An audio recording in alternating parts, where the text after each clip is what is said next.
Welcome to the debate. Um, Imagine swinging a metal detector over a quiet South African beach. Right, just scanning the sand? Exactly. You hear that sharp, high-pitched beep in your headphones. So you dig into the damp sand, brush away the dirt, and pull out a tarnished 17th century copper coin. Which is the ultimate dream, right? It is. You wipe it on your jeans, you slip it into your pocket, and you feel that incredible thrill of discovery. And in that exact instant, without even knowing it, you have just committed a federal offense. Ouch. Yeah, that's a harsh reality check. It really is. So today, we are looking at the invisible tripwires buried beneath the soil.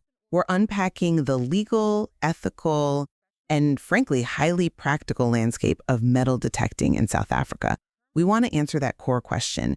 As a new hobbyist, how do you navigate boundaries and know what is off limits when history doesn't neatly fence itself off? Because that really is the central dilemma, isn't it? I mean, you go to a store, you buy a detector, and you just want to get outside. Exactly, just want to start. Right. But stepping into the South African landscape with a machine that can basically peer underground, it instantly thrusts you into this profoundly murky legal environment. It does. And I argue that because of that immense complexity, strict adherence to the law, specifically the National Heritage Resources Act, and the regulations set by SAHRA, the South African Heritage Resources Agency, that has to be the absolute primary lens for any detectorist.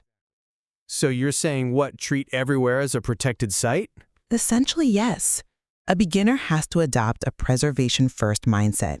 They must assume an area is completely off-limits until rigorous, meticulous historical research proves otherwise. Well, I come at it from a very different way. I argue that prioritizing complex, often completely opaque heritage laws creates this unreasonable and frankly elitist barrier to entry for someone who's just looking to enjoy a weekend hobby. But the laws exist for a reason. They do, but instead of paralyzing beginners, common sense community ethics, like the widely established metal detecting code of ethics, securing basic landowner permission, and focusing on accessible public recreation areas, those should be the guiding principles. I mean, we shouldn't expect beginners to be licensed archaeologists just to enjoy the outdoors. Well, the tension between those two exact approaches is what we are dissecting today. So let's establish what we are actually dealing with when we talk about South Africa's legal framework. Right, let's lay out the groundwork.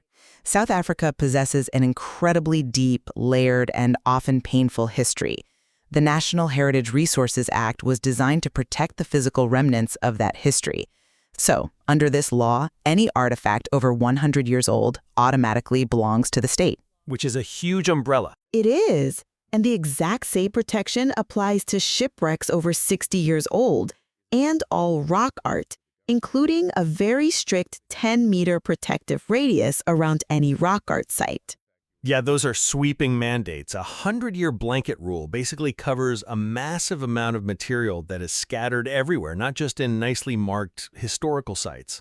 Yes, and it has to be sweeping. I mean, think of South African heritage laws like a biological immune system. Okay, an immune system. How so? When a foreign body enters a living organism, the immune system aggressively isolates it to prevent systemic damage to the body's core functions, right? SAHRA's laws do the exact same thing for our cultural DNA. Okay, I follow the analogy. The moment an unqualified person starts extracting artifacts, the law triggers a harsh response to prevent the permanent destruction of our historical memory. Because when you pull a 100-year-old artifact out of the dirt, you aren't just taking a piece of metal. You are completely ripping it out of its context. Well, I understand the theory behind the immune system analogy, but let's look at how the body, or in this case, the state, actually regulates the activity. Fair enough. Unlike some countries in Europe where metal detecting is strictly forbidden outright or requires this rigorous bureaucratic licensing process just to own the machine, metal detecting in South Africa does not require a general license. Anyone can just go buy one? Exactly. Anyone can buy one. The legal framework fundamentally acknowledges this as a recreational activity meant to be enjoyed by the public. The system is designed for accessibility, not exclusion. I see why you think that, but let me give you a different perspective. The fact that you don't need a license to buy a machine doesn't just void your responsibility to the Heritage Act the second you turn it on. No, of course not. The accessibility of the tool doesn't change the vulnerability of the ground. It doesn't void the law, no. But expecting a beginner, who is literally still figuring out how to balance the ground settings on their machine, to act as a professional archaeological researcher before they take their first swing, it's completely unrealistic. But ignorance isn't an excuse. Sure, but when a newcomer buys a Garrett or a Minelab detector, they aren't setting out to raid national monuments. They're looking to enjoy a Saturday morning in the fresh air. So the focus really should be on the widely accepted code of ethics. But does a community code of ethics genuinely protect the law's 100-year threshold? Because I don't see how it can. Well, it protects the landscape, which is what the beginner is actually interacting with physically. These are practical, ground-level rules that the detecting community polices vigorously. Such as? Cover your holes. Remove the dangerous trash you dig up. Always get explicit permission for private farms. The tactile, everyday reality of this hobby is that 99% of detecting involves pulling up modern clutter. True, there's a lot of trash out there. Right. We are talking about aluminum pull tabs, rusty bottle caps, or, recently dropped R2 points at Camps Bay. The legal anxiety over stumbling onto a 100-year-old artifact shouldn't totally overshadow the reality of what the vast majority of detectorists are actually doing, which is basically cleaning up modern garbage to find modern spending money. But this is exactly where the friction lies. The central problem for a beginner isn't finding the modern garbage. It's the knowledge burden of avoiding the historical context. I mean, how do you know what is off limits if it isn't fenced? That is the million-dollar question. South Africa is vast. You can be walking through an open veld in the Free State or a coastal dune in the Eastern Cape that looks like completely ordinary, unremarkable ground. There are no signs, there is no fence, but you might actually be standing directly on an unmarked historical site. Which is exactly why I argue that it is unreasonable to expect a beginner to identify unmarked boundaries. I mean, if there is no sign, no fence, and no local knowledge readily available from the municipality, how can we practically or even morally criminalize a hobbyist for swinging a coil over it? Because the law requires due diligence. But the machine just emits a tone. It goes beep. It doesn't tell you if the metal underneath is a 1990s spark plug or an 1890s military button. The most practical approach for someone new to the hobby is to stick to clear, universally recognized safe zones. I struggle with the concept of a safe zone in a country with centuries of unmapped conflicts, migrations, and indigenous settlements. What actually qualifies as a safe zone? Places where the context is already fundamentally modern, heavily disturbed, or constantly shifting. Like where? Popular public beaches are a great example.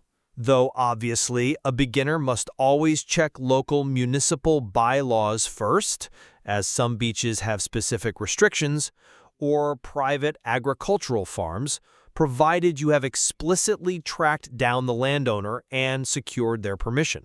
Okay, beaches and farms. And another excellent, highly recommended example is modern construction sites.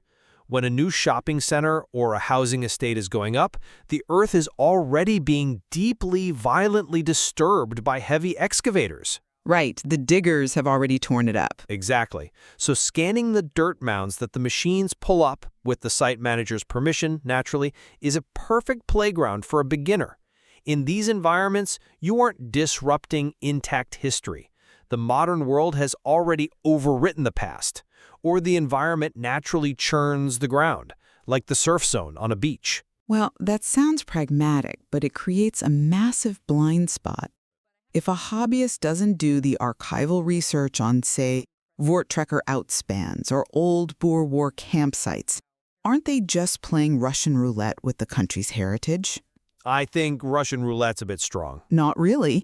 You mentioned private farms as a safe zone. A farm might have been in a single family for generations. Without doing the rigorous research, spending time in libraries, overlaying old surveyor maps, speaking to elders about where the old 19th century wagon routes actually pass through, a detectorist could easily stumble onto an outspan area. Well, sure, outspans are out there. These were places where Voortrekkers frequently stopped to rest their oxen and repair wagons. They're absolute hotspots for 19th century artifacts. But if the farmer gives permission... The farmer's permission is about property rights, not heritage rights. If a beginner gets the farmer's blessing and starts digging up old buckles, lead bullets, and wagon parts, They are destroying a historical hotspot simply because they didn't do the legwork to know it was there. Okay, but let's talk about why the digging itself is so destructive. It comes down to archaeological stratigraphy. Over decades and centuries, soil builds up in layers, acting as a physical timestamp. Right, the deeper it is, the older it is. Exactly. A modern bottle cap sits near the surface. A century-old bullet sits deeper.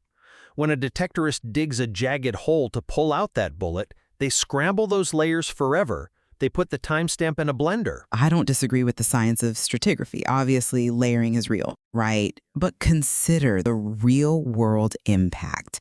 A Vort-Tricker bullet sitting in a glass case in a museum is just a piece of lead. It tells us nothing new.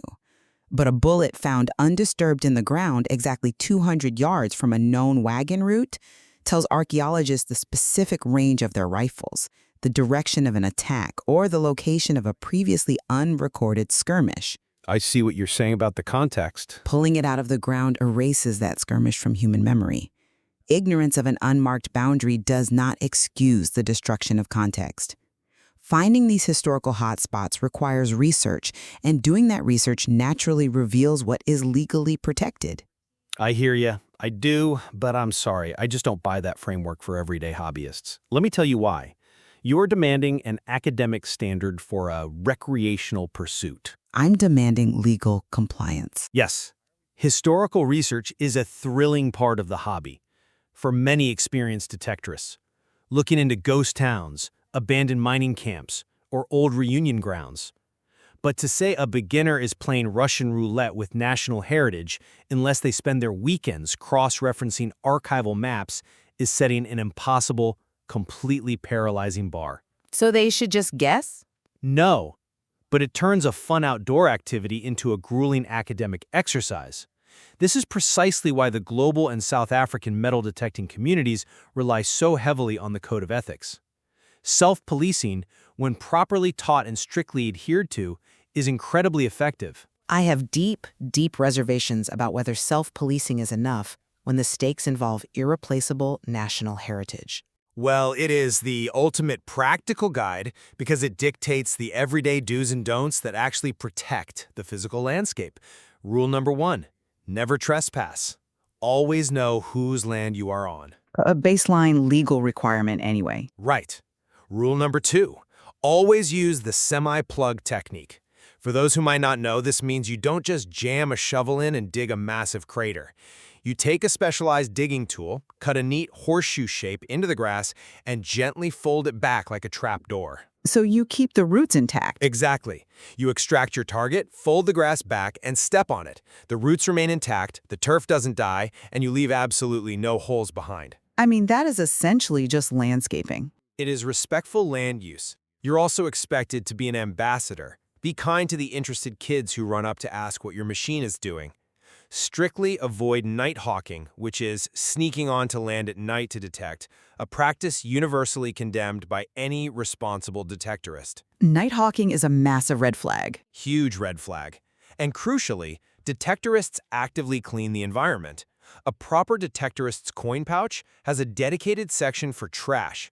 They are pulling out jagged metal, toxic lead sinkers, and broken, rusted wire. And that's commendable, sure. By packing out this modern trash, detectorists actively leave the land vastly better than they found it. That community-enforced standard, drilled into beginners from day one, does far more daily good for the South African landscape than an obscure legal statute gathering dust in an office. Well, I am not convinced by that line of reasoning because, frankly, environmental tidiness simply does not equate to historical preservation. It protects the land. Yes, picking up rusty nails is a wonderful public service. Yes, the semi-plug technique is great for keeping the local park looking pristine, but filling a hole perfectly is like sweeping the floor after a robbery. Whoa, that is an incredibly harsh analogy. You're equating weekend hobbyists to thieves now? I am highlighting the functional, mechanical result of removing a historical artifact without archaeological mapping. The landscape looks completely undisturbed, but the treasure, the historical context, the stratigraphy, the memory of that skirmish we talked about, is still gone. Okay, but you're assuming they're digging up history, not pull tabs. The physical environment is beautifully restored, but the historical environment is permanently degraded. The Code of Ethics is a fantastic guide for park etiquette, but it fundamentally falls short of the legal and ethical requirements of preservation. How so?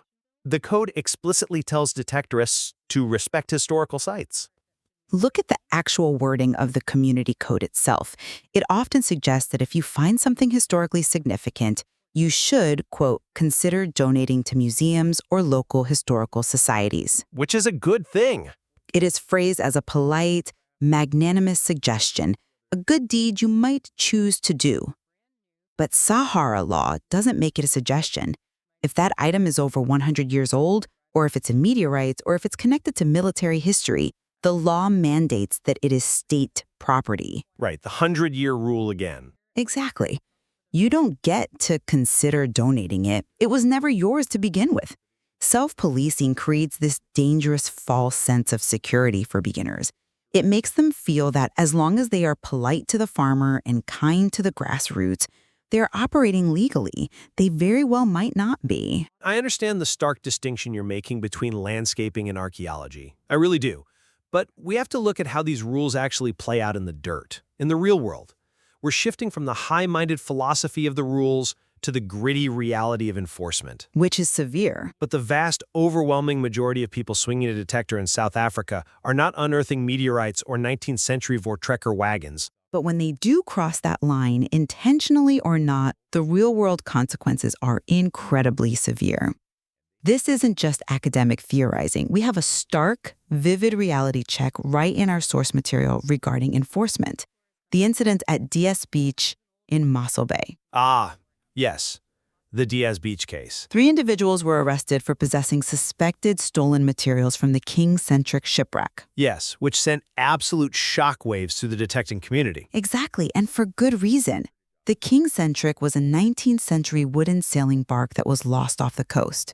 Over time, its remains became a recognized archaeological site.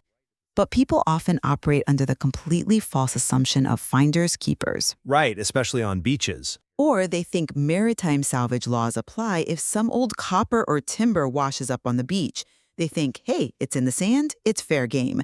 But SAHRA made it explicitly clear, salvage law does not apply to historic shipwrecks in South African waters. And it's a 60-year rule for ships, right? Yes, a 60-year rule. Why?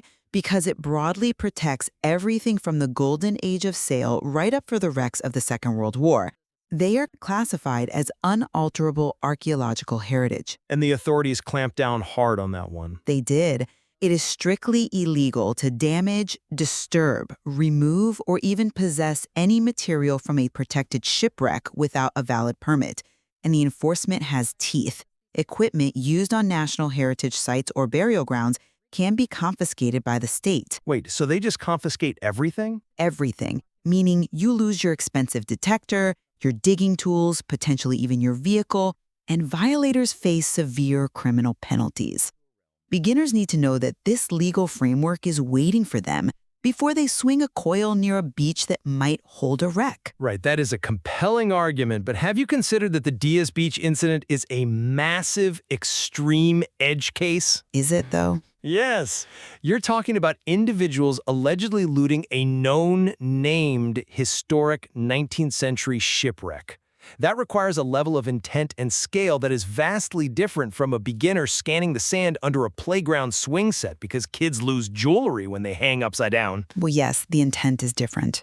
It's vastly different from a detector is helping a frantic tourist find a lost gold wedding ring in the surf zone. Enforcement shouldn't paralyze a beginner who just wants to hunt for modern dropped coins or just relax on the weekend. It's not about paralyzing them, it's about educating them. Sure, yes, the Diaz Beach arrest happened. Looting a shipwreck is illegal, it's destructive, and it is highly unethical. The community's own code of ethics severely frowns upon raiding heritage sites. But to use the King-centric as a looming threat to terrify someone hunting for R2 coins in the dry sand at a popular municipal beach is completely disproportionate. I don't think it's disproportionate to warn them, but the everyday reality of this hobby is digging up hundreds of bottle caps, foil wrappers, and tent pegs just to find a handful of modern spending money. We cannot and we should not regulate the 99% of innocent recreational activity based on the extreme actions of the 1%. Yet that 1% of action can destroy 100% of the historical context in an area. Regardless of whether we view the heritage law as an everyday filter for every single dig or just an extreme backstop for major violations, we have to acknowledge the reality of the landscape a beginner is actually walking into. Which is a heavily regulated one, yes? To summarize my position, South Africa's history is simply too fragile and too complex to be left to the casual, uneducated discretion of weekend hobbyists. Robust historical research and strict adherence to SAHRA regulations are non-negotiable prerequisites. Even for beginners? Absolutely. Understanding exactly why the 100-year artifact rule exists, why the 60-year shipwreck rule protects WWI and colonial vessels, and respecting the hard 10-meter protections around rock art and grave sites, that is mandatory. Ignorance of an unmarked boundary is not a defense when the context of our shared heritage is at stake. And my stance remains focused on practical accessibility. Demanding professional-level archival research creates an exclusionary barrier to a hobby that is, frankly, legally open to the public. But the law, By relying on common-sense community ethics, securing explicit landowner permission every time, and focusing on modern, high-turnover recreational areas like beaches and construction dirt mounds, beginners can find a safe, practical entry point. The Code of Ethics is the bedrock of responsible detecting. It ensures that through the semi-plug technique and diligent trash removal, we leave the physical land in far better condition than we found it. Well, despite our very different frameworks on where the hobby begins, there are clear points of convergence in the material. We both agree unequivocally that designated heritage sites, national monuments, old Boer War forts, and gray sites are strictly off-limits to anyone without a specific SAHRA permit. 100%. There's absolutely no gray area there. A beginner must never step foot on those sites with a detector. None at all. And we also completely agree that the physical code of ethics is a mandatory baseline for anyone holding a detector. Whether you're on a private farm deep in the country or a public beach in the city, properly filling your holes, using that semi-plug technique to protect the grass, removing all the dangerous trash you uncover, and securing permission are non-negotiable behaviors. You do not leave a trace, and you never, ever trespass. It really highlights the unique challenge of engaging with South Africa's deeply layered history. Every time a detector sweeps a coil over the ground and hears that beep, they are intersecting with centuries of human movement, conflict, trade, and settlement. It's a profound responsibility. And despite the legal complexities, it is an incredible thrill, honestly. You're reaching into the earth and touching something that hasn't seen the sun in decades. It is. We encourage our listeners to explore the source material further. Go read up on the National Heritage Resources Act, understand what SAHRA does as the custodian of our national estate, and absolutely study the Detector's Code of Ethics. Yeah, get familiar with the rules. Understanding both the legal mandates and the community standards will give you a much deeper appreciation for the heavy responsibility of unearthing the past. We leave it to you, the listener, to decide where the exact line between outdoor recreation and archaeological preservation truly lies. Because at the end of the day, the dirt beneath our feet holds a lot of secrets, and it's up to us to uncover them responsibly. It certainly does. We started today by talking about maps and physical boundaries, the comfort of a municipal fence or a clean black line on a surveyor's chart showing us exactly where we stand. But as we've seen, when you walk out into the South African landscape with a metal detector, that comforting map just dissolves. You aren't just walking on dirt, you are walking on memory. And how we choose to navigate that invisible, unmarked terrain tells us as much about who we are today as it does about the history buried below. Thank you for joining us.